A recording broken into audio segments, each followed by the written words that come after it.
There are people in history whose names survive, but whose victories do not look like victories at all. Their stories don't end with applause. They end quietly, sometimes misunderstood, sometimes unfinished. Tonight's story is about one of those people. It begins with a child sent away before she could understand what she was being given up for. It passes through broken oaths, frozen rivers, and a crown that moved without her. And it ends not with a triumph, but with a legacy that outlived everyone who tried to deny it. This is not a story about glory, it's a story about endurance, about how power is learned, lost, and passed on in ways that don't always look like winning. So settle in, put the world somewhere far behind you, and listen closely, because this story doesn't announce itself. It waits to be handed to you. There are some journeys that are remembered not because of where they end, but because of what is taken from you the moment you begin them. Matilda was 8 years old when England decided she was old enough to leave it. She had not been asked whether she wanted to go. Children of kings rarely were. Her life had been measured in usefulness since the day she learned to walk. Still, there was something final about the morning she was placed on a ship and carried across the gray water, away from the only language she knew, toward a man she had never met. History would later call it a marriage alliance. A brilliant one, but at the time, it was simply a child standing on a deck, watching the shoreline dissolve into fog. Her father was Henry, King of England and Duke of Normandy, a man who ruled with calculation and iron patience. His court was not a place of tenderness. Love existed there, but always second to stability. Matilda had grown up knowing she was important, not cherished, exactly, but necessary. That distinction would shape her entire life. She was his only legitimate daughter. Her brother, William, was the treasure, the heir, the boy everyone watched. Matilda was something else, a piece on a board that stretched far beyond England's borders. The Holy Roman Emperor needed a bride. Henry V was nearly 20 years older than Matilda, already crowned, already hardened by rule and rebellion. The empire he governed was vast, unruly, and constantly in motion. To secure it, he needed legitimacy, alliances, and heirs. England needed influence on the continent. So a child was sent to become an empress. The marriage was arranged with ceremony and precision, but very little warmth. When Matilda arrived in Germany, she did not step into a family, she stepped into a system. Her education began immediately. She was taught how to sit, how to listen, how to speak when spoken to and remain silent when silence was required. She learned that power did not announce itself. At 12 years old, she was crowned Queen of the Romans. The crown was heavy. So were the robes. Chroniclers would later describe her as composed beyond her years, but composure is often just fear taught how to behave. She stood where she was placed. She repeated the vows given to her. She did not cry in public. England faded into memory. Latin replaced her childhood tongue. German courts replaced familiar halls. And slowly, something else happened, something no one had planned for. She began to understand. Her husband did not treat her as a plaything. He treated her as an instrument of rule. That may sound cold, but it was also instructive. Matilda watched councils convene and dissolve. She watched men argue about land, oaths, and obedience as if these were living creatures that needed constant feeding. She saw how promises were made loudly and broken quietly. By her mid-teens, she was no longer just present, she was involved.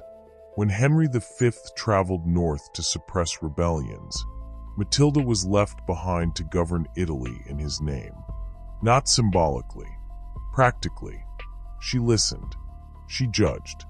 She issued commands. No one in England knew this version of her yet. They still thought of her as the king's daughter who had been sent away. But Matilda was learning the anatomy of rule from the inside. Then, without warning, the future of England broke apart in the dark. In November of 1120, a ship set sail from the Norman coast. It was newly built, fast and proud, a floating promise. Nearly everyone important was aboard. Young nobles, heirs, companions of the court. Among them was William, Matilda's brother, the only legitimate son of the King of England. The ship was called the White Ship. It never reached open water. Striking a submerged rock, it split and sank with terrifying speed. In the chaos, voices called out in the dark, or splashed. Then, one by one, the voices stopped. Almost no one survived. By morning, the news spread in whispers first, then in screams. England had lost its future in a single night. The king was said to have collapsed when he heard. Some claimed he never smiled again. Matilda was not there. She did not hear the cries. She did not see the wreckage. But the consequences crossed the sea faster than any ship. Overnight, she became indispensable. The kingdom had no other legitimate male heir. Bastards existed, but legitimacy mattered in a world held together by oaths and bloodlines. And so the daughter sent away as a child became the hinge upon which England's future now turned. She was still empress, still married, still far from home. But England was suddenly watching her again. 5 years later, fate shifted once more. Henry V fell ill and died. Matilda was 23, a widow, childless. The crown she wore lost its meaning the moment he did. She prepared to leave the empire she had learned to govern and return to the land that now needed her more than it ever had before. She did not return as a girl. She returned as someone who had ruled. When Matilda arrived in England, she did not set aside her title. She insisted on it. She was the empress. Some found it unsettling. Women were expected to soften themselves when they returned home. Matilda did not. She carried herself as she always had, direct, composed, unyielding. If the years abroad had changed her, it was not in the way England preferred. Her father did something extraordinary. He summoned his barons and demanded they swear an oath, that upon his death they would accept Matilda as their ruler, not as a regent, not as a placeholder, as queen. They hesitated, then they swore. Oaths mattered, or so everyone said. Among those who swore was Stephen of Blois, charismatic, ambitious, family though not close. He bent the knee and spoke the words required of him. Matilda watched. She remembered.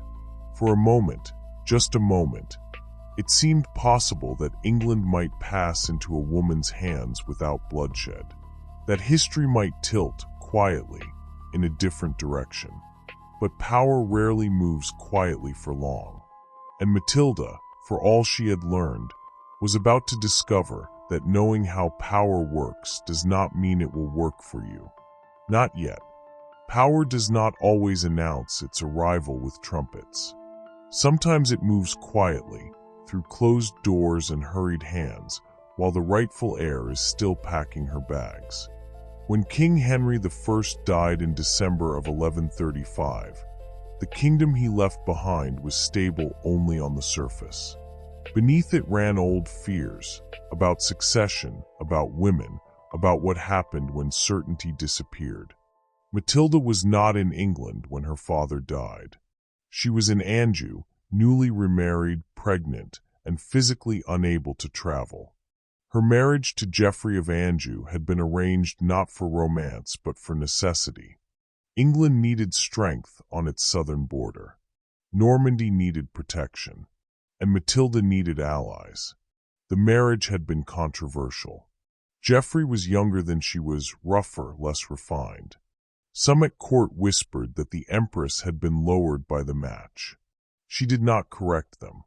She had learned long ago that power did not require approval. But pregnancy slowed everything. While Matilda waited, her body heavy with a future heir, another man moved. Stephen of Blois had been close when Henry I died. Close enough to act quickly. Close enough to hear the whispers begin before the body was cold. He remembered the oath he had sworn. Then he remembered something else. Oaths could be broken. Within weeks, Stephen crossed the Channel. He reached London before Matilda could even rise from her bed.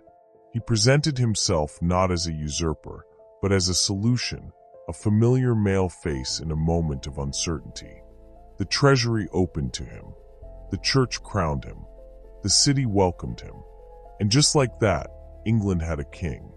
By the time word reached Matilda, the crown had already touched Stephen's head. The betrayal was not subtle. It was not disguised. It was efficient. Matilda's claim had not been denied in debate. It had been outrun. England did not fall into chaos immediately. That would come later.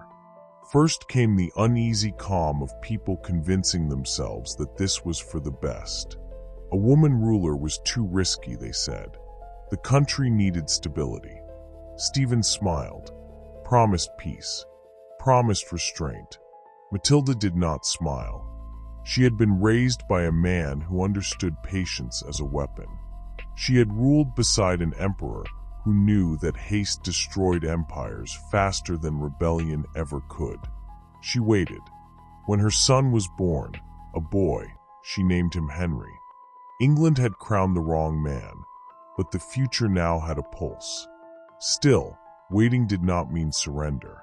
In 1139, Matilda crossed into England at last, landing not with an army large enough to conquer, but with enough to survive. She was no longer just a claimant. She was a mother protecting an inheritance. The country she returned to was not the one she had left. Loyalties fractured quickly. Barons chose sides based on old grudges, personal advantage, or fear. Castles changed hands overnight. Villages were burned not because they mattered, but because they were close. This period would later be called the Anarchy. Chroniclers struggled to describe it without sounding unhinged. One wrote that Christ and his saints slept, as if heaven itself had turned away. Matilda did not command chaos. She endured it.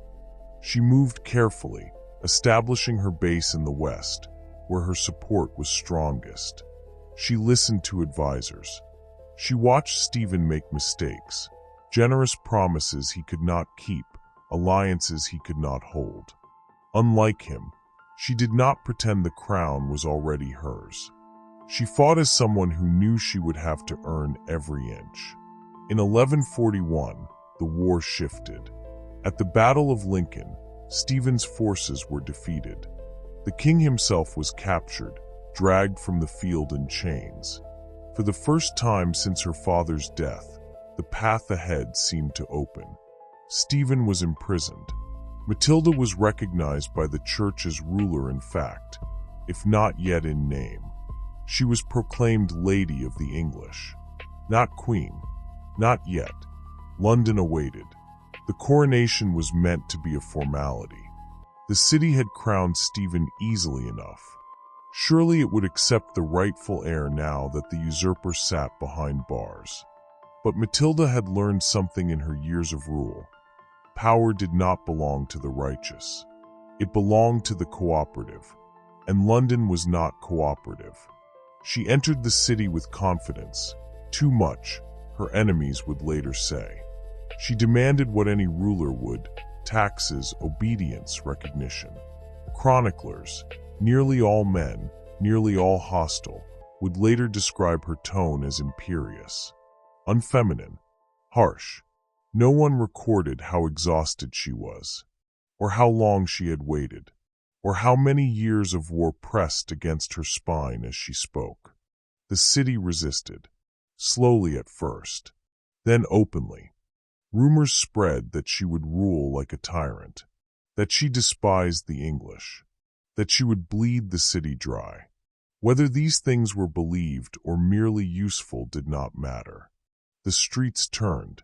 Before the crown could touch her head, Matilda was forced to flee Westminster. Driven out not by an army, but by a mob. Stones followed her as she left. Shouts echoed behind her. She had come within reach of the throne and been denied by the sound of voices she could not silence. Stephen would eventually escape captivity. The war resumed with renewed cruelty. For years, neither side truly won. England bled. Fields went untilled. Law became whatever could be enforced at the edge of a sword. Matilda moved constantly, from stronghold to stronghold, from hope to frustration. She was no longer fighting just Stephen, she was fighting fatigue, suspicion, the unspoken truth that many of her supporters wanted her victory, but not necessarily her rule.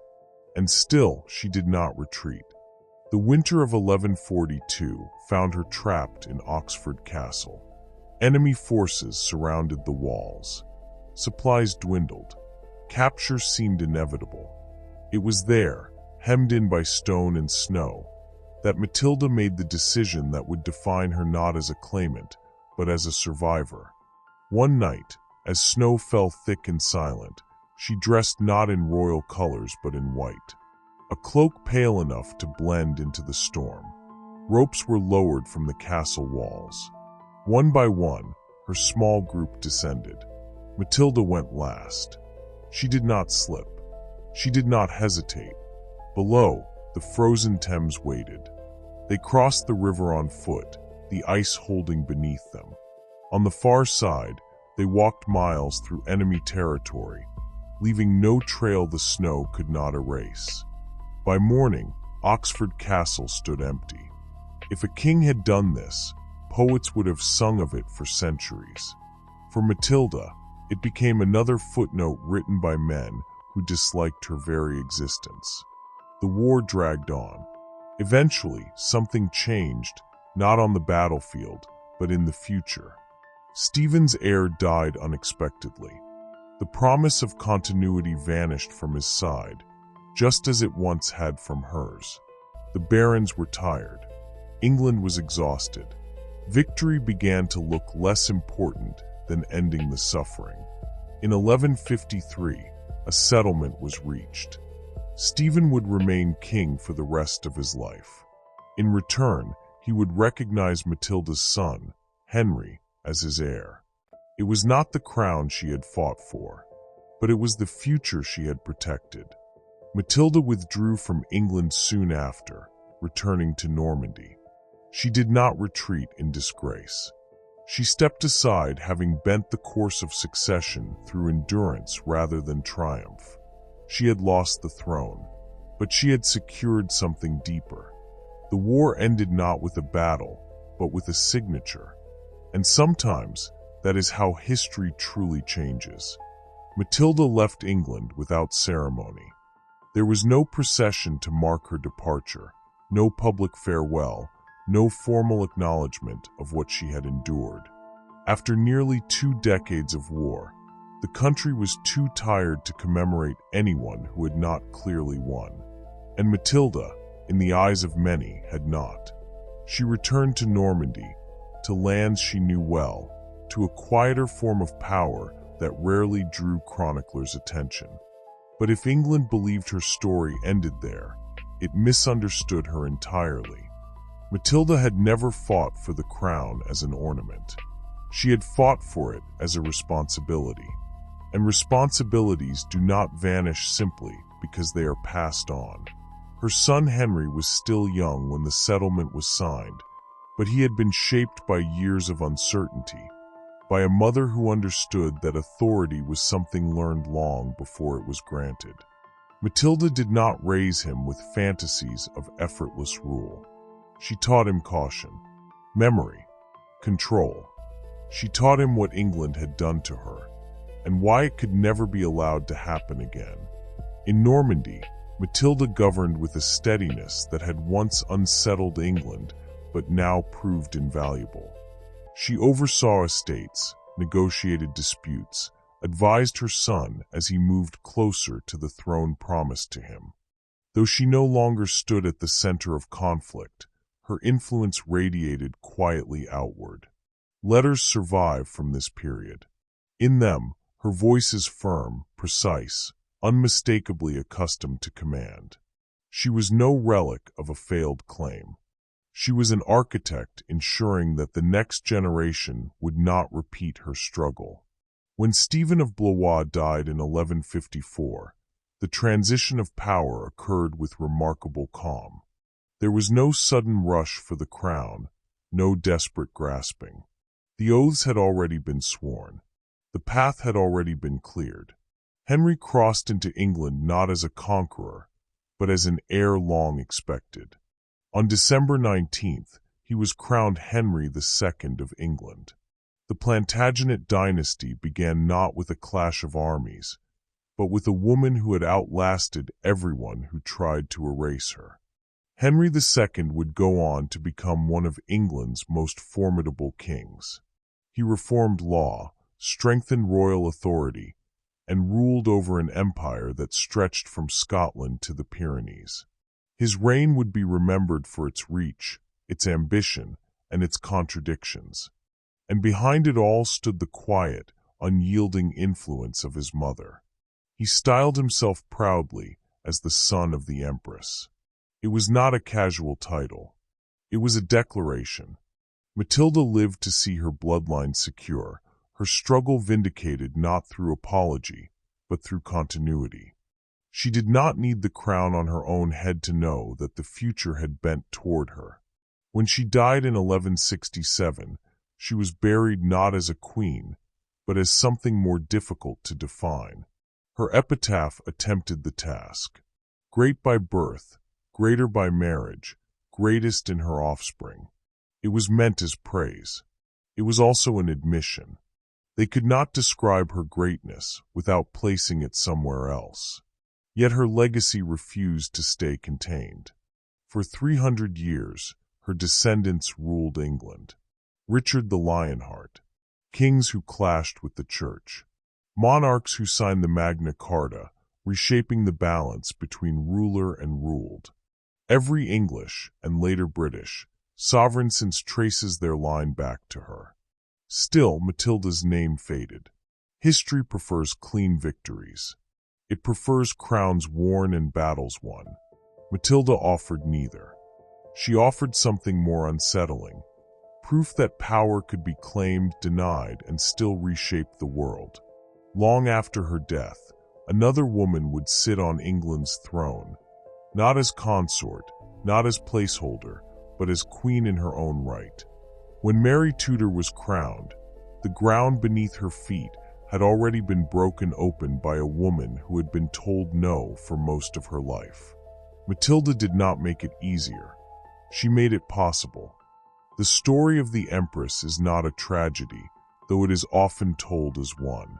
It is a lesson in endurance, in the difference between possession and influence, in the quiet truth that history is often decided by those who stay standing long after the cheering stops. She never wore England's crown, but the throne remembered her, and in the end, that may have mattered more. History often remembers the ones who sit on thrones. It forgets the ones who make those thrones possible. Matilda never wore England's crown. No coronation bells rang for her.